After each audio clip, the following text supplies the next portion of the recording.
Hola a todos, bienvenidos a una nueva inmersión. Hola. Hoy nos adentramos en la fascinante y controvertida vida de Grigori Rasputin. Nuestra fuente principal es nada menos que su entrada de Wikipedia, pero en español. Interesante. A veces un cambio de idioma nos abre nuevas perspectivas, ¿no crees? Sí, totalmente. A través de esta lente podemos descubrir detalles que quizás se pasan por alto en otras biografías. Claro. Y Rasputín como figura histórica está envuelto en un aura de misterio. Un misterio que aún hoy en día despierta curiosidad. Curiosidad e intriga. Exacto. Hablamos de un campesino siberiano, prácticamente analfabeto, Sí. que llegó a ejercer una influencia inmensa sobre la familia imperial rusa, los Romanov. Impresionante. ¿Cómo es posible? Buena pregunta. Esa es la pregunta que nos guía en esta inmersión. Me parece perfecto. ¿Qué te parece si comenzamos por el principio? Me parece genial. Rasputín nace en 1869, Ajaja. en Pokrovskoye, un pequeño pueblo de Siberia. Sí. Y ya, desde su nombre, que según algunas fuentes podría derivar de disoluto, se vislumbra la controversia que la acompañaría toda su vida. ¿Disoluto? Vaya. Eso nos da una pista sobre su juventud, ¿verdad? Sin duda. Una juventud marcada por la rebeldía, incluso por el escándalo. Exacto. Y esto nos lleva a la gran paradoja de Rasputín. Un hombre que se presentaba como un místico con conexión divina, ¿sí? Pero a la vez arrastraba rumores de robos y de su vinculación con la secta Kleistí. Ah, sí. Conocida por sus rituales extáticos. Rituales que desafiaban las normas sociales de la época. ¿Te imaginas cómo estos antecedentes pudieron influir en la imagen pública de Rasputín? Sin duda. Alimentaron la imagen de hombre contradictorio que siempre le persiguió. Esa dualidad entre lo místico y lo mundano, entre la piedad y el escándalo. Fue una constante en su vida, probablemente una de las claves de su enigmática personalidad. Exacto. Y esta dualidad se intensifica aún más con su llegada a la corte de zar Nicolás II. Ajá. Estamos en 1905.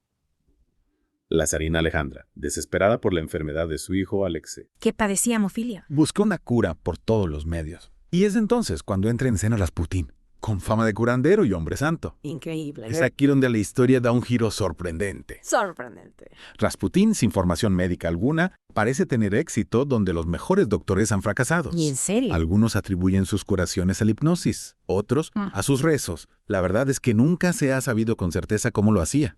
Pero lo cierto es que su aparente éxito le granjeó el favor de la zarina Claro. y le abrió las puertas del poder. Increíble. De campesino siberiano a confidente de la zarina. Imagínate la magnitud de ese salto. Un salto enorme. Rasputín se convierte en una figura indispensable para la familia imperial, especialmente para Alejandra, quien ve en él un enviado de Dios, un salvador para su hijo. Y esa confianza ciega de la zarina le otorgó un poder inmenso. Un poder que, como era de esperar, despertó recelos y envidias en la corte. ¿Era Rasputín un místico con poderes sanadores o un hábil manipulador que supo aprovecharse de la vulnerabilidad de la zarina? Es una pregunta que, aún hoy en día, sigue sin respuesta definitiva. Lo que sí sabemos es que a partir de ese momento, la vida de Rasputín se convierte en un torbellino de intrigas palaciegas. Interesante. Cultiva un séquito de seguidores entre la aristocracia. Organiza reuniones y sesiones espiritistas que dan mucho que hablar. Y al mismo tiempo se gana poderosos enemigos que ven en él una amenaza para sus propios intereses. La figura de Rasputín trasciende lo personal. Se convierte en un símbolo de las tensiones políticas y sociales que atraviesan Rusia en aquellos años. Un imperio al borde del colapso. Una guerra que desangra al país. Y la sombra de Rasputín creciendo sobre la corte alimentando los rumores y la inestabilidad. Exactamente. Las acusaciones se multiplican. ¿Acusaciones? Espionaje, manipulación de la zarina, injerencia en asuntos de Estado. Rasputín, el místico siberiano, se convierte en un personaje incómodo para muchos, un foco de controversia que polariza a la sociedad rusa. Y en ese contexto de creciente tensión e incertidumbre, surge la pregunta: ¿era Rasputín una fuerza desestabilizadora que aceleraba la caída del régimen zarista o simplemente un síntoma de un sistema ya en proceso de descomposición? Es una pregunta compleja que nos invita a reflexionar sobre el papel de los individuos en los grandes procesos históricos. ¿Hasta qué punto una sola persona, por muy influyente que sea, puede determinar el destino de una nación? Es una gran pregunta. Te invito a que revises las fuentes que te hemos proporcionado, prestando especial atención a los detalles que más te llamen la atención. ¿Qué te parece si en la próxima parte de nuestra inmersión profundizamos en la trama que llevó al asesinato de Rasputín? Me parece una idea estupenda. Si su ascenso al poder fue sorprendente, su muerte no lo fue menos. Un final envuelto en misterio e intriga, como sacado de una novela de espías. Y es que la trama para acabar con Rasputín es digna de una película de suspense. La Wikipedia en español nos relata cómo un grupo de nobles liderados por el príncipe Félix Yusupov decidieron tomar cartas en el asunto. Para ellos, Rasputín se había convertido en una amenaza para la estabilidad del imperio, una influencia maligna que debían eliminar a toda costa. Lo interesante aquí es que la conspiración para asesinar a Rasputín no se limitó a un pequeño círculo de aristócratas. Involucró figuras de diferentes ámbitos del poder, incluyendo a Vladimir Purishkevich, un líder de la Duma, incluso al gran duque Dmitri Pavlovich, primo del zar. ¿Qué te dice esto sobre el alcance del rechazo que generaba Rasputín en las altas esferas? Es una muestra clara de que la oposición a Rasputín iba más allá de rencillas personales o disputas de poder. Se percibía como una amenaza real para el orden establecido. Una figura desestabilizadora en un momento en que el imperio ruso se tambaleaba, bajo la presión de la guerra y la agitación social. Exacto. Y esa percepción real o no, fue la que finalmente selló su destino. El plan para eliminarlo se puso en marcha en diciembre de 1916. Yusupov, utilizando su posición y sus contactos, atrajo a Rasputín a su palacio, con la promesa de una reunión secreta con la gran duquesa Irina Alexandrovna, esposa de Félix. Un señuelo irresistible para Rasputín, que siempre se sintió atraído por el poder y la belleza ajeno al peligro que le acechaba. Se presentó en el palacio del príncipe, sin sospechar que aquella noche sería la última de su vida. En el sótano del palacio, Yusupov y sus cómplices habían preparado una trampa mortal. Le ofrecieron a Rasputín vino y pasteles envenenados, con cianuro, una dosis letal que, para sorpresa de los conspiradores, no pareció tener efecto inmediato en el místico siberiano. Es aquí donde la leyenda de Rasputín se mezcla con la realidad. Se dice que ingirió grandes cantidades de cianuros, sin mostrar signos de envenenamiento, alimentando la creencia popular de que poseía poderes sobrenaturales o una resistencia inaudita. La verdad es que existen diversas teorías para explicar la aparente inmunidad de Rasputín al veneno. Algunos historiadores creen que el cianuro se degradó con el tiempo, otros que la dosis no fue suficiente. Incluso hay quienes sugieren que Rasputín, debido a su consumo habitual de hierbas y remedios caseros, había desarrollado cierta tolerancia al veneno. Sea como fuere, su resistencia al cianuro solo aumentó el pánico de los conspiradores. Yusupov, presa de desesperación, disparó a Rasputín a quemarropa, un disparo que según los relatos de la época no fue suficiente para acabar con el herido, pero aún con vida. Rasputín se abalanzó sobre Yusupov forcejeando con él en una escena que debió ser dantesca. Imagínate la escena, un sótano oscuro, el silencio de la noche roto por el sonido de un disparo, la lucha desesperada entre el místico y el príncipe. Una escena que parece sacada de una película de terror. Ante la resistencia, Rasputín Purishkevich, otro de los conspiradores, intervino disparándole en repetidas ocasiones, hasta que finalmente cayó al suelo inmóvil. Para asegurarse de que estaba muerto, lo ataron con cadenas y lo arrojaron al helado río Neva. El río Neva, símbolo de la majestuosidad de San Petersburgo, se convirtió en la tumba de Rasputín. Su cuerpo fue encontrado días después flotando entre los bloques de hielo. Con las marcas de una muerte violenta, la autopsia reveló múltiples disparos, signos de tortura. Un final brutal para una vida no menos turbulenta. La muerte de Rasputín, lejos de apaciguar los ánimos, desató una ola de rumores y especulaciones. Sí. Algunos lo vieron como un mártir, un hombre santo asesinado por la élite corrupta que temía su influencia. Claro. Otros como la confirmación de que era una amenaza para el régimen. Un personaje oscuro y peligroso que finalmente había sido eliminado. Es curioso cómo su muerte, en lugar de cerrar el capítulo, Rasputín pareció amplificarlo. De figura controvertida pasó a convertirse en una leyenda. En un mito. Un mito que ha trascendido las fronteras de Rusia y el paso del tiempo. Y es que la historia de Rasputín tiene todos los ingredientes para fascinar. Un origen humilde. Sí. Un ascenso meteórico al poder. Una vida llena de excesos y contradicciones. Y una muerte violenta envuelta en misterio. Totalmente. Es un relato que se presta a múltiples interpretaciones. La construcción de narrativas que van desde la geografía hasta la demonización. Exacto. Y esa multiplicidad de interpretaciones es precisamente lo que hace que Rasputín siga siendo un personaje relevante hoy en día. Su figura nos invita a reflexionar sobre la naturaleza del poder, la influencia de la fe y la superstición en la política. Y el papel de los individuos en los grandes procesos históricos. Sin duda. Volviendo a nuestra fuente, la Wikipedia en español nos ofrece una visión bastante completa de la vida y la muerte de Rasputín, basada en diferentes fuentes y documentos históricos. Por supuesto. Sin embargo, como en toda historia, existen diferentes versiones de los hechos. Perspectivas que a veces entran en conflicto. Es cierto. Ya. Por eso es importante que como oyentes vayamos más allá de la simple lectura de los hechos, que nos cuestionemos las diferentes interpretaciones, que busquemos información adicional, que contrastemos las fuentes.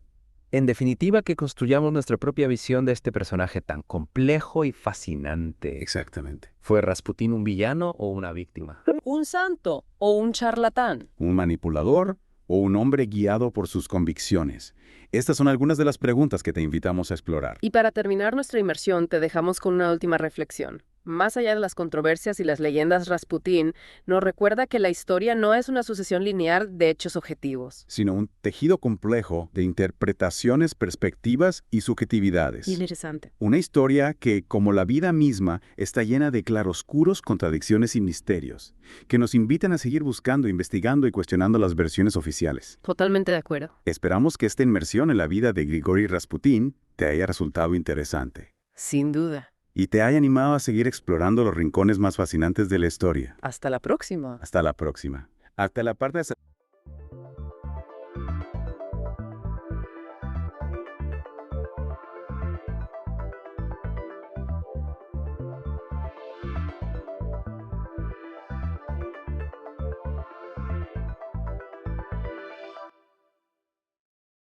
Listos para otra inmersión profunda. Hoy nos vamos a adentrar en el gran colisionador de hadrones. LHC. Sí, el NHS para los amigos. Exacto. Es una máquina increíble construida para desentrañar los secretos del universo, nada menos. Increíble. Es poco. Estamos hablando de la máquina más grande y poderosa jamás construida, un túnel circular de 27 kilómetros. ¿En serio? Sí, sí, 27 kilómetros que se extienden bajo la frontera franco-suiza. Imagínate. Es que es una barbaridad. Y bueno, para entender mejor esta maravilla de la ingeniería, vamos a buscar en la información que nos has traído hoy extractos de la Wikipedia en español sobre el LHC. Me parece perfecto.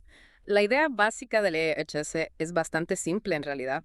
Acelerar haces de partículas como protones a velocidades increíbles Y luego, y hacerlos chocar entre sí. o sea, como un choque de autos microscópicos, pero a una escala mucho mayor, Exactamente. con muchísima más energía. Y al analizar los restos de estas colisiones, los científicos pueden estudiar las partículas fundamentales que componen la materia y las fuerzas que las gobiernan. O sea que es como romper un reloj para ver cómo funcionan sus engranajes, pero a nivel subatómico. Una buena analogía. Y uno de los mayores éxitos del LHC fue el descubrimiento del bosón de Higgs. No.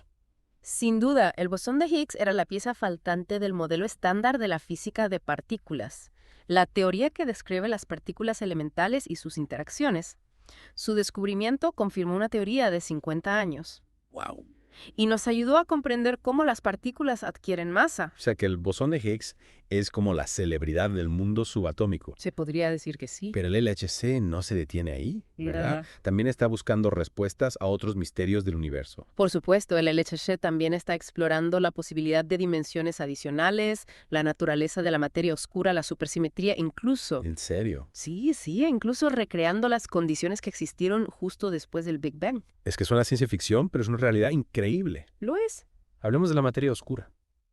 ¿Cómo puede el LHC ayudarnos a entender algo que ni siquiera podemos ver? Buena pregunta.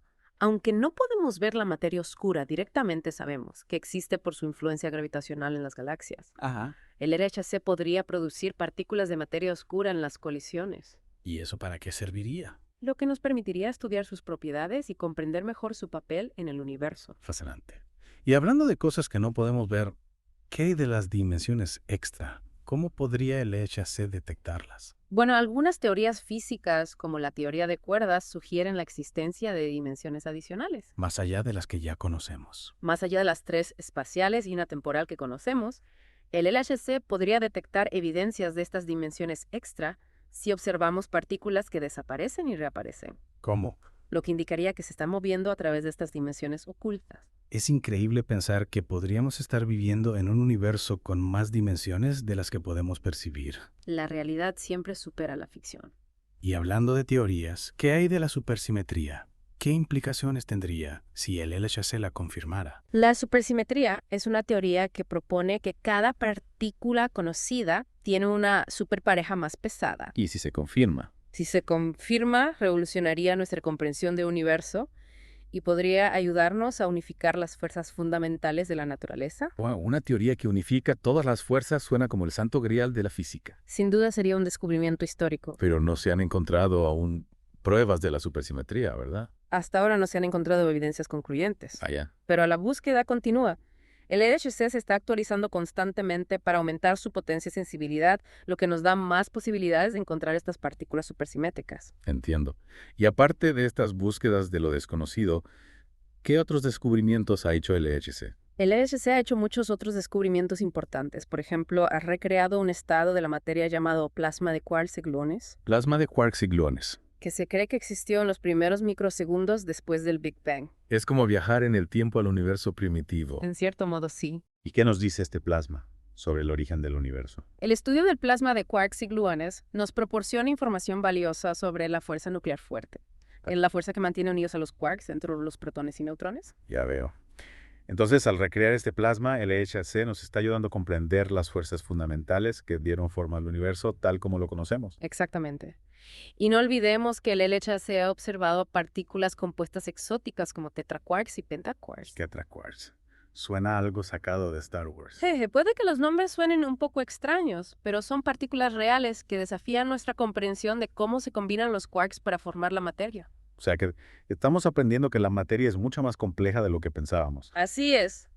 Y todo esto gracias a una máquina colosal enterrada bajo tierra.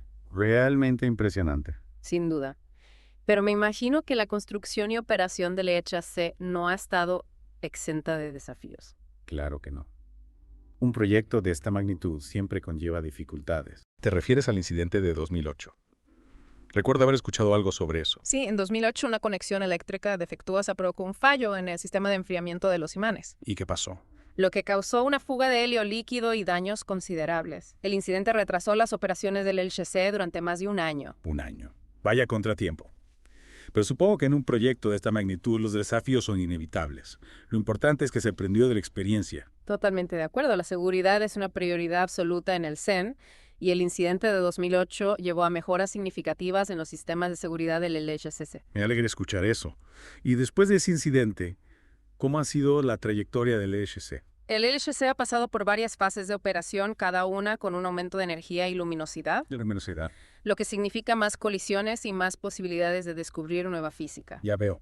¿Y ahora mismo en qué fase se encuentra? Actualmente el LHC está en su tercera fase de operación que comenzó en 2022. Esta fase se extenderá hasta finales de 2025 y luego se realizará otra parada prolongada para implementar mejoras, ¿Y para qué son esas mejoras? para prepararse para la fase de alta luminosidad. Suena interesante. ¿Y qué implica la fase de alta luminosidad? La fase de alta luminosidad, que comenzará en 2029, aumentará drásticamente la cantidad de colisiones por segundo, lo que nos dará una visión aún más precisa del mundo subatómico y aumentará las posibilidades de descubrir nuevos fenómenos. Es emocionante pensar en lo que nos deparará el futuro del LHC. Sin duda, el LHC es una herramienta increíble que nos permite explorar los misterios del universo y profundizar en nuestra comprensión de las leyes fundamentales de la física. Totalmente de acuerdo.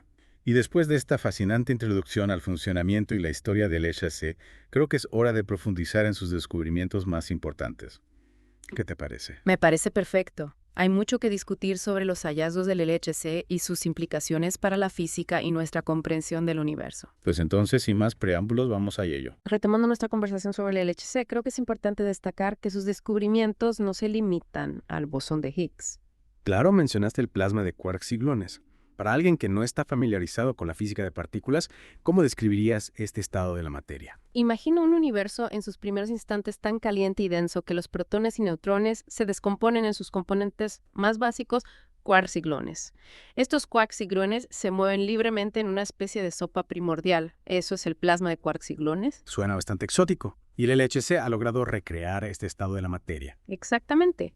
Al colisionar iones pesados de plomo a velocidades relativistas, el LHC genera temperaturas y densidades extremas similares a las que existieron microsegundos después del Big Bang. En estas condiciones se forma el plasma de quarks y gluones. Impresionante. ¿Y qué han aprendido los científicos al estudiar este plasma? El estudio del plasma de quarks y gluones nos ha dado una mejor comprensión de la fuerza nuclear fuerte, que es la fuerza que mantiene unidos a los quarks dentro de los protones y neutrones. También nos ha proporcionado información valiosa sobre la evolución del universo temprano. Fascinante. Y hablando de partículas compuestas, mencionaste también la observación de tetraquarks y pentaquarks. ¿Podrías explicar qué son y por qué son tan especiales? Los tetraquarks y pentaquarks son partículas compuestas por 4 y 5 quarks respectivamente. Lo que las hace especiales es que desafían nuestra comprensión tradicional de cómo se combinan los quarks para formar la materia. Normalmente los quarks se unen en grupos de 2 o 3 para formar mesones y bariones. Pero estas partículas exóticas abren nuevas posibilidades para la estructura de la materia. Es decir, estamos viendo combinaciones de quarks que no se creían posibles hasta ahora. Es como si el LHC nos estuviera revelando un nuevo nivel de complejidad de la estructura de la materia. Exactamente. Y esto nos lleva a replantearnos nuestras teorías sobre las interacciones fuertes y cómo se forman las partículas compuestas. Y ya que hablamos de ampliar nuestro conocimiento, hablemos de la búsqueda de la supersimetría. Sigue siendo una prioridad para el LHC. Por supuesto, la supersimetría sigue siendo una de las teorías más prometedoras para explicar algunos de los misterios del universo, como la naturaleza de la materia oscura y la unificación de las fuerzas fundamentales. Entiendo. Pero si la supersimetría es correcta, ¿por qué no se han encontrado aún evidencias concluyentes en el LHC? Es una buena pregunta. La supersimetría predice la existencia de partículas supersimétricas, que serían las compañeras más pesadas de las partículas conocidas. Sin embargo, estas partículas supersimétricas podrían ser muy masivas, lo que las haría difíciles de producir y detectar en el LHC. Entonces la búsqueda continúa. ¿Hay alguna esperanza de encontrar estas partículas supersimétricas en un futuro cercano? Sí la hay. Con la actualización a la fase de alta luminosidad, el LHC aumentará significativamente su capacidad para producir y detectar nuevas partículas. Esto nos dará una oportunidad real de encontrar evidencias de la supersimetría o de otras nuevas teorías físicas que podrían revolucionar nuestra comprensión del universo. Es emocionante pensar que el LHC podría estar a punto de desvelar nuevos secretos del universo. Hablando de emocionantes posibilidades, mencionaste antes que el LHC también está explorando la posibilidad de dimensiones extra. ¿Cómo se lleva a cabo esa búsqueda? La búsqueda de dimensiones extra en el LHC se basa en la idea de que si estas dimensiones existen en las partículas, podría interactuar con ellas de formas que podríamos detectar. ¿Podrías darnos un ejemplo concreto? Claro, si una partícula desaparece repentinamente del detector, podría ser una señal de que ha entrado en una dimensión extra. También podremos buscar patrones inusuales en la distribución de energía y momento de las partículas después de una colisión, lo que podría indicar la presencia de dimensiones extra. Es como si estuviéramos buscando huellas invisibles que nos revelen la existencia de estas dimensiones ocultas. Realmente fascinante. Así es. La búsqueda de dimensiones extra es un desafío enorme, pero si se encuentra evidencia de su existencia, sería uno de los descubrimientos más revolucionarios en la historia de la física. Y hablando de hitos en la historia de la física, hablemos del descubrimiento del bosón de Higgs. ¿Podrías explicarnos por qué este descubrimiento fue tan importante? El bosón de Higgs es una partícula fundamental que juega un papel crucial en el modelo estándar de la física de partículas. Es responsable de dar masa a las demás partículas a través de su interacción con el campo de Higgs, un campo de energía que impregna todo el espacio. Es decir, sin el bosón de Higgs, las partículas elementales no tendrían masa y el universo sería un lugar muy diferente. Exactamente. El descubrimiento del bosón de Higgs no solo confirmó una pieza fundamental del modelo estándar, sino que también abrió nuevas puertas para la investigación en física de partículas. ¿Y qué tipo de investigaciones se están llevando a cabo a partir del descubrimiento del bosón de Higgs? Ahora que se ha encontrado el bosón de Higgs, los científicos están estudiando sus propiedades con gran detalle. Están midiendo su masa, su spin, su tiempo de vida y sus interacciones con otras partículas. Entiendo. ¿Y esta información para qué se utiliza? Esta información nos ayuda a comprender mejor la naturaleza del campo de Higgs y su papel en el universo. También nos permite buscar pistas sobre nueva física que podría ir más allá del modelo estándar. Es decir, el descubrimiento del bosón de Higgs no es el final de la historia, sino el comienzo de una nueva era de exploración en física de partículas. Exactamente. En el LHC nos ha proporcionado una ventana al mundo subatómico y estamos empezando a vislumbrar la increíble complejidad y belleza de las leyes fundamentales que gobiernan el universo. Es realmente inspirador. Y después de este fascinante recorrido por los principales descubrimientos del LHC, creo que es hora de analizar las implicaciones a largo plazo de estos hallazgos y lo que nos depara el futuro de la física de partículas. ¿Qué te parece? Me parece perfecto. Hay mucho que discutir sobre el impacto del LHC en nuestra comprensión del universo y las emocionantes perspectivas que se abren para el futuro de la física fundamental. Hemos hablado de los logros del LHC desde el descubrimiento del bosón de Higgs hasta la recreación del plasma de quarks y gluones. Pero ahora quiero ir un paso más allá y preguntarte, Adelante. ¿cuáles son las implicaciones a largo plazo de estos descubrimientos? ¿Cómo cambiará el LHC nuestra comprensión del universo a gran escala? Es una pregunta fundamental.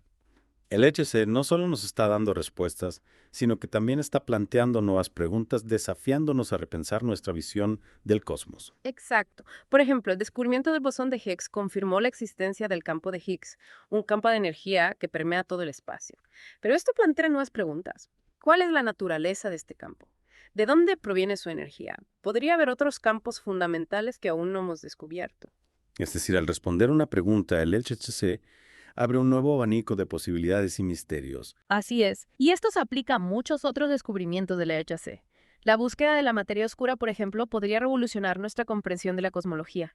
Si encontramos partículas de materia oscura en el LHC, podríamos finalmente empezar a desentrañar los secretos de esta sustancia invisible que constituye la mayor parte de la materia en el universo. Sería un cambio de paradigma. Y hablando de revoluciones, ¿qué pasaría si el LHC confirmara la existencia de dimensiones extra? ¿Cómo cambiaría nuestra visión del universo? Las implicaciones serían profundas. La existencia de dimensiones extra podría explicar algunos de los misterios más fundamentales de la física, como la debilidad de la gravedad en comparación con las otras fuerzas fundamentales. También podría abrir la puerta a nuevas teorías que van más allá del modelo estándar. Es decir, el LHC no solo está expandiendo nuestro conocimiento, sino que también está ampliando nuestra imaginación, mostrándonos que el universo es aún más extraño y maravilloso de lo que jamás imaginamos. Exactamente. Y no olvidemos el impacto del LHC en la tecnología. Los avances tecnológicos necesarios para construir y operar el LHC, como los imanes superconductores y la red informática global, tienen aplicaciones en otros campos como la medicina, la energía y la informática. Es decir, la búsqueda del conocimiento fundamental también impulsa la innovación tecnológica, lo que a su vez beneficia a la sociedad en su conjunto. Así es. El LHC es un ejemplo perfecto de cómo la inversión en ciencia básica puede tener un impacto positivo en múltiples áreas. Y eso nos lleva a una pregunta aún más amplia. ¿Cuál es el legado del LHC? ¿Cómo será recordado dentro de 100 años? Es una pregunta fascinante. Creo que el LHC será recordado como un hito en la historia de la ciencia, una máquina que nos permitió vislumbrar los bloques de construcción fundamentales del universo y desafiar los límites de nuestro conocimiento. Estoy de acuerdo. El LHC ha inspirado a generaciones de científicos y ha demostrado el poder de la colaboración internacional en la búsqueda del conocimiento. Y su legado continuará, ya que los datos recopilados por el LHC se seguirán analizando durante décadas y las tecnologías desarrolladas para el LHC seguirán teniendo aplicaciones en otros campos. Sin duda, el LHC es un regalo que seguirá dando frutos durante mucho tiempo. Y mientras esperamos con ansias los futuros descubrimientos del LHC, creo que es importante recordar que este es solo el comienzo de nuestra exploración del universo. Hay muchos más misterios por desvelar, y el LHC nos ha mostrado que la búsqueda del conocimiento es un viaje emocionante e interminable. Totalmente de acuerdo. El LHC nos ha enseñado que el universo está lleno de sorpresas y que la curiosidad humana no tiene límites. Muchas gracias por compartir tu conocimiento y tu pasión por el LHC con nosotros. Ha sido una inmersión profunda, realmente fascinante. Mi placer ha sido mío. Espero que nuestros oyentes se sientan inspirados a seguir explorando el maravilloso mundo de la física de partículas. Y con esa nota de inspiración concluimos nuestra inmersión profunda en el gran colisionador de hadrones. Gracias por acompañarnos en este viaje al corazón de la materia. Hasta la próxima.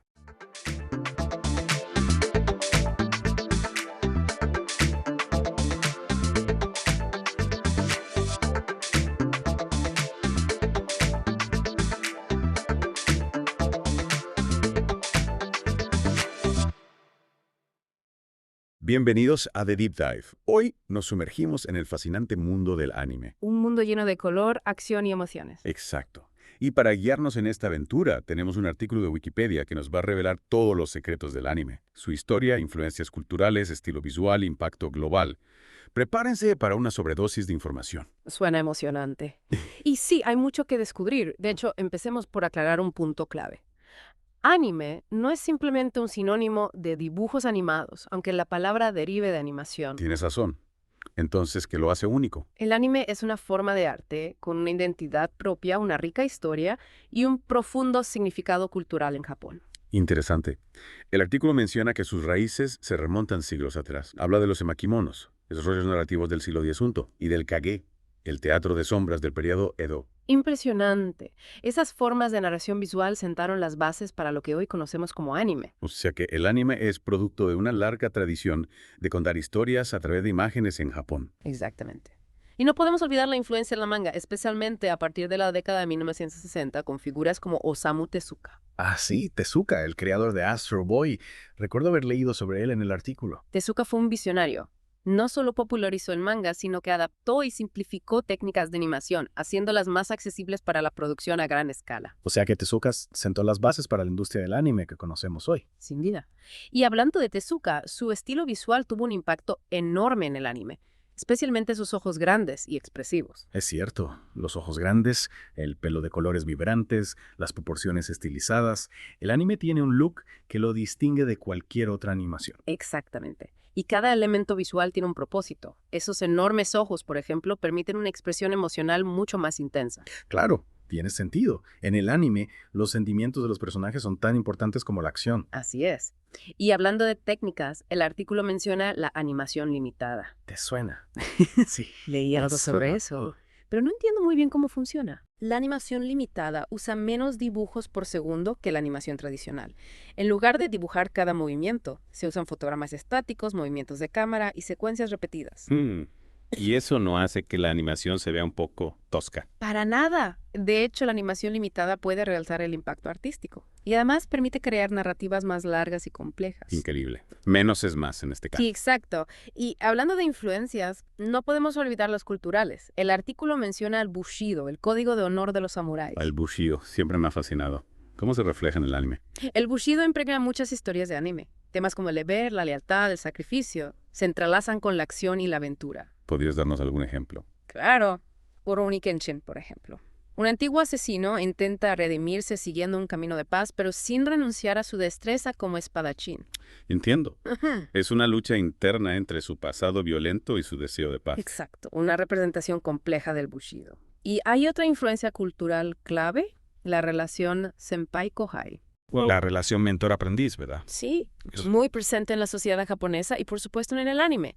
Personajes experimentados guían a los más jóvenes, transmitiendo conocimientos y valores. Un ejemplo claro de esto lo vemos en IQ, esa serie de voleibol que me encanta. Gran elección. Los jugadores más experimentados entrenan y motivan a los novatos, creando un fuerte lazo de amistad y respeto. Y no solo en series deportivas. La relación senpai-kohai aparece en muchos otros géneros. Sin duda. Es una ventana a los valores de la cultura japonesa, su enfoque en el aprendizaje y la comunidad. Fascinante. Y hablando de cultura japonesa, no podemos olvidar el sintoísmo. El sintoísmo, con su profundo respeto por la naturaleza, está muy presente en muchos animes. Es cierto. Paisajes impresionantes, espíritus de la naturaleza. La princesa Mononoke Estudio Ghibli es un gran ejemplo, ¿no? La princesa Mononoke es una obra maestra que nos invita a reflexionar sobre la relación entre la humanidad y el medio ambiente. Y hablando de obras maestras, el anime ha conquistado al mundo. ¿Cómo ha sido esa transición a un público global? El anime ha traspasado las fronteras de Japón para convertirse en un fenómeno global. A partir de la década de 1980, su popularidad se disparó en Asia, Europa y América. Una verdadera invasión cultural. Y con razón, el anime tiene un atractivo universal, pero esta expansión no ha estado exenta de controversias. ¿Controversias? ¿A qué te refieres? Bueno, a veces se editaba el anime para las audiencias occidentales. Se modificaban escenas de violencia o referencias culturales. Entiendo. Adaptaciones que buscaban hacer el anime más accesible a un público más amplio. Exacto. Pero algunos fans criticaron esas adaptaciones, argumentando que se perdía la esencia del anime original. Es un tema complejo. ¿Adaptar o no adaptar? Esa es la cuestión. ¿Tú qué opinas? Es un debate complicado. Lo ideal sería encontrar un equilibrio entre la adaptación cultural y la preservación de la visión original de los creadores. Un equilibrio que respete tanto al público como a la obra. Y a pesar de las controversias, el anime ha triunfado a nivel mundial. Sin duda. Ha logrado conectar con personas de diferentes culturas, creando una comunidad global de fans apasionados. Una comunidad que celebra la creatividad, la imaginación y la diversidad del anime. Exactamente. El anime es un mundo fascinante que nos invita a soñar, a reflexionar y a conectar con emociones universales. Una comunidad que se reúne en convenciones, festivales, foros online. El mundo del anime no tiene límites. Es increíble. Y hablando de variedad, el artículo habla de la gran cantidad de géneros y públicos a los que se dirige el anime. El anime no es una cosa monolítica, hay para todos los gustos y edades. Exacto. El artículo menciona el shinen, dirigido a chicos jóvenes. Lleno de acción, aventura y camaradería masculina. Piensa en series como Dragon Ball Z o Naruto. Clásicos que marcaron a toda una generación. Y para las chicas jóvenes, ahí tenemos el shoujo, con sus historias de romance, amistad y emociones a flor de piel. Sailor Moon y Fruits Basket son grandes ejemplos. Exactamente. Y no podemos olvidarnos del seinen, dirigido a un público más adulto, con tramas más maduras y complejas. Monster y Parasite, por ejemplo, exploran la psicología humana y dilemas morales. Sin duda. El anime puede abarcar un espectro tan amplio de temas y emociones. Es increíble. Y dentro de esas categorías demográficas, la variedad de géneros temáticos es inmensa. Ciencia ficción, fantasía épica, realismo mágico. Posibilidades son infinitas. Desde la futurista Ghost in the Shell hasta la épica Attack on Titan, pasando por la mágica Mushishi. El anime no tiene límites en cuanto a la creatividad y la imaginación. Y hablando de creatividad, el artículo menciona a varios directores de renombre, como Hayao Miyazaki del estudio Ghibli. Miyazaki es un maestro de la animación. Sus películas han cautivado a audiencias de todas las edades. El viaje de Chihiro, Mi vecino Totoro. Obras maestras que nos transportan a mundos mágicos. ¿Qué te parece el estilo de Miyazaki? Miyazaki tiene una habilidad única para crear personajes entrañables y paisajes que te dejan sin aliento. Sus historias exploran temas universales: la naturaleza, la familia, la búsqueda de la identidad. Sus películas tienen un encanto universal, es cierto. El artículo también menciona a otros grandes directores, como Mamoru Oshii, creador de Ghost in the Shell. Oshii es un visionario que ha utilizado el anime para explorar temas complejos y desafiar convenciones. Ghost in the Shell nos lleva a un futuro cyberpunk donde la línea entre la humanidad y la tecnología se difumina. Y no olvidemos a Katsuhiro Otomo, creador de la icónica Akira. Akira, una obra maestra del cyberpunk, nos muestra un mundo postapocalíptico donde la juventud se rebela contra el sistema. Películas que han influenciado a muchos artistas y que han dejado huella en la cultura popular. Sin duda. Y hablando de impacto cultural, el artículo menciona la subcultura otaku. Los otaku, esos fans apasionados del anime y el manga, han creado una comunidad global. Exacto. Los otaku comparten su amor por el anime a través de convenciones, sitios web, foros, una comunidad internacional que celebra la cultura japonesa y el anime. Es fascinante cómo en una forma de arte puede unir a personas de diferentes países y culturas. Y no solo eso, el anime ha influenciado a otros medios. Series de televisión, películas, videojuegos. Se ven referencias al anime en todas partes, desde Matrix hasta Avatar, La leyenda de Aang. Su estilo visual, sus personajes, sus narrativas han inspirado a creadores de todo el mundo. El anime ha dejado su huella en la industria del entretenimiento global. Sin duda. Y a pesar de las controversias, el anime ha logrado conectar con personas de diferentes culturas. ¿A qué crees que se debe este éxito global? ¿Por qué gusta tanto el anime? Creo que el anime conecta con las emociones humanas de una manera muy especial. Sus historias exploran temas universales: el amor, la amistad, la lucha contra la adversidad. El anime puede ser entretenido y profundo a la vez, emocionante y reflexivo. Exacto. Y ofrece una gran variedad de géneros y estilos para todos gustos. El artículo menciona la importancia del fansub en la difusión del anime, especialmente en la era pre-internet. Los fansubs, esos grupos de fans que traducen y subtitulan anime, han jugado un papel crucial para que el anime llegue a todo el mundo. Su pasión por el anime ha impulsado su expansión global. Totalmente. Y hablando de la experiencia del anime, no podemos olvidar la presencia de referencias culturales. El anime está lleno de referencias a la historia, la mitología y la sociedad japonesa. Es como una ventana a otra cultura, que nos permite comprender mejor sus tradiciones y formas de vida. El artículo menciona el Bushido, por ejemplo. ¿Podrías darnos algún ejemplo concreto de cómo se refleja en el anime? Claro. En Samurai Champloo, por ejemplo, se mezclan elementos del Japón feudal con la cultura hip-hop moderna. Una fusión interesante. ¿Y los personajes? Los protagonistas representan diferentes aspectos del Bushido. Mugen es impulsivo, Jin es disciplinado y Fu es ingeniosa. A través de sus aventuras, exploran temas como la lealtad, el honor, la búsqueda del camino propio. Exactamente. Samurai Champloo es una muestra de cómo el anime fusiona tradición con modernidad. Y hablando de tradición, el artículo menciona la relación senpai-kohai, el vínculo mentor-alumno. Un tema recurrente en el anime. En My Hero Academia, por ejemplo, los estudiantes de una escuela de héroes son guiados por profesores experimentados. Que les enseñan no solo habilidades de combate, sino también valores como la justicia y el trabajo en equipo. Esa dinámica refleja la importancia de la transmisión de conocimientos y valores de la cultura japonesa. Un tema que nos invita a reflexionar sobre la educación y la formación integral. Y hablando de formación, el artículo aborda la animación limitada. La animación limitada, esa técnica que usa menos dibujos por segundo, a veces genera debate. Entiendo que puede ser una herramienta artística, pero no limita la expresividad del movimiento. Es un arma de doble filo. Si se usa bien, realza la belleza, crea dramatismo, enfatiza la emoción. Pero si se abusa de ella, puede resultar en animaciones toscas. Exacto. La clave está en el equilibrio y la habilidad del director. Cowboy Bebop es un buen ejemplo de animación limitada bien utilizada, ¿no? Sin duda. Combina acción fluida con momentos de quietud, creando un ritmo narrativo único. La animación limitada acentúa la atmósfera melancólica y nostálgica de la serie. Cowboy Bebop demuestra que la animación limitada puede ser una herramienta poderosa para la narración. Y hablando de narrativa, no podemos olvidar la música. El artículo menciona los openings, endings y las bandas sonoras. La música es un elemento esencial en el anime. Los openings y endings establecen el tono de la serie, nos presentan a los personajes. Y las bandas sonoras enriquecen la narrativa con melodías emotivas y efectos sonoros. La música crea atmósferas, realza las emociones, da a cada serie una identidad sonora única. ¿Algún ejemplo de música bien utilizada en el anime? In Your Name. La música es crucial para la conexión emocional entre los personajes. La banda sonora de Radwimps combina melodías melancólicas con ritmos enérgicos. Refleja la mezcla de tristeza, alegría y esperanza de los protagonistas. La música puede potenciar la narrativa y la conexión emocional con los personajes. Sin duda. Es un lenguaje universal que en el anime se utiliza de forma magistral. El anime es un arte que apela a todos los sentidos.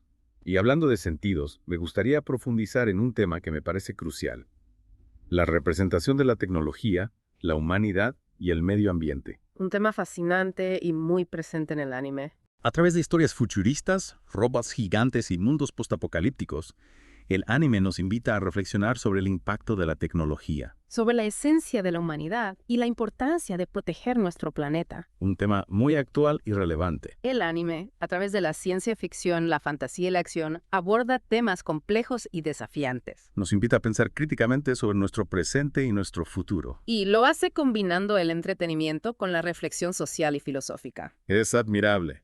Y ahora, me gustaría centrarme en la evolución del anime a lo largo de las décadas. El anime ha recorrido un largo camino desde sus inicios. Desde los primeros cortometrajes en blanco y negro hasta las producciones que vemos hoy. Ha experimentado una evolución constante tanto en técnica como en narrativa. El artículo menciona la influencia de Osamu Tezuka, el dios del manga. Tezuka sentó las bases para el anime moderno. Su estilo de dibujo y sus técnicas de animación han inspirado a generaciones de artistas. Y no olvidemos la época dorada del anime en la década de 1980. Con obras maestras como Akira, Nausicaa del Valle del Viento y Ghost in the Shell. Esa época marcó un punto de inflexión. Producciones de alta calidad que exploraban temas complejos y desafiaban convenciones. Expandieron los límites del anime y consolidaron su lugar en la cultura popular global. Y desde entonces, el anime ha seguido evolucionando. Explorando nuevos géneros, experimentando con estilos de animación, abordando temas cada vez más complejos. El anime ha logrado mantenerse relevante a lo largo de las décadas. Es un arte dinámico y en constante evolución. Que sigue cautivando audiencias de todas las edades. Con su estilo visual único, sus narrativas cautivadoras y su capacidad para explorar la imaginación. Y ahora, para concluir nuestra inversión en el mundo del anime, me gustaría destacar un punto fundamental. Adelante. El artículo menciona la diversidad de géneros y temas que el anime abarca. Desde el shounen hasta el shusho, pasando por el seinen y muchos otros. El anime ofrece una amplia gama de opciones para todos los gustos. Y también explora temas complejos. Tecnología, humanidad, medio ambiente, política, sociedad. No se limita a la simple entretención. Aborda temas profundos y desafiantes, invitándonos a reflexionar. Combina la fantasía y la acción con la reflexión social y filosófica. Es una forma de arte completa y poderosa. Que ha dejado huella en la cultura popular global. Sin duda. El anime es un fenómeno cultural que sigue creciendo y evolucionando. ¡Wow! Después de este viaje por el mundo del anime, me siento como todo un experto. Me alegra escuchar eso, pero créeme, aún hay mucho más por descubrir. Cada serie, cada película, cada director ofrece una nueva perspectiva de este universo creativo. Tienes razón. Y hablando de perspectivas, hay algo que me llamó la atención en el artículo. La representación de la tecnología, la humanidad y el medio ambiente. Así, un tema recurrente en el anime. A través de historias futuristas, robots gigantes y mundos postapocalípticos, nos invita a reflexionar sobre nuestro lugar en el mundo. Sobre el impacto de la tecnología en nuestras vidas, sobre lo que nos hace humanos, sobre la importancia de cuidar nuestro planeta. Exacto. Es como si el anime nos preguntara, ¿qué futuro estamos construyendo? ¿Cómo queremos relacionarnos con la tecnología? ¿Cuál es nuestro lugar en la naturaleza? Preguntas difíciles, sin respuestas fáciles. El anime no pretende darnos soluciones, sino más bien hacernos pensar. Invitarnos a la reflexión. Me gusta esa idea del anime como un espacio para la reflexión. Y hablando de espacios, el artículo menciona las convenciones de anime. Sí. Las convenciones son un fenómeno global. Miles de fans se reúnen para celebrar su pasión por el anime. ¿Ya has estado en alguna? He tenido la suerte de asistir a varias. Es una experiencia increíble. Ver a tanta gente compartiendo su pasión, disfrazados de sus personajes favoritos. Asistiendo a paneles, comprando merchandising. Es una muestra del poder unificador del anime. Una celebración de la creatividad, la imaginación, la comunidad. Y una prueba de que el anime ha trascendido las barreras culturales. Totalmente. Es un fenómeno global que sigue creciendo. Es inspirador, ¿no? Y hablando de inspiración, ¿qué consejo le darías a alguien que se está iniciando en el mundo del anime? Te le diría, explora. No te limites a un solo género. Hay un anime para cada gusto. Comedias, romances, thrillers, ciencia ficción, dramas históricos. Encuentra lo que te apasiona, lo que te haga vibrar. Exacto. Hay un universo de historias por descubrir. Y para terminar, una pregunta que tal vez ayude a comprender la esencia del anime. ¿Qué lo hace tan especial? ¿Qué lo diferencia de otras formas de animación? Buena pregunta. Creo que el anime conecta con las emociones humanas de una manera profunda y auténtica. No teme explorar temas complejos. El amor, la amistad, la pérdida, la muerte, la búsqueda de la identidad, el sentido de la vida. Y lo hace con una sensibilidad y una belleza visual únicas. El anime puede ser divertido y conmovedor, emocionante y reflexivo. Nos hace soñar, reír, llorar, pensar. Nos ofrece un escape de la realidad, pero al mismo tiempo nos conecta con ella de una manera más profunda. Muchas gracias por compartir tu pasión por el anime con nosotros. Ha sido un placer tenerte en The Deep Dive. El placer ha sido mío. Espero que nuestros oyentes se animen a explorar este fascinante mundo. Y a ti, querido oyente, te invitamos a seguir descubriendo el universo del anime. Hasta la próxima.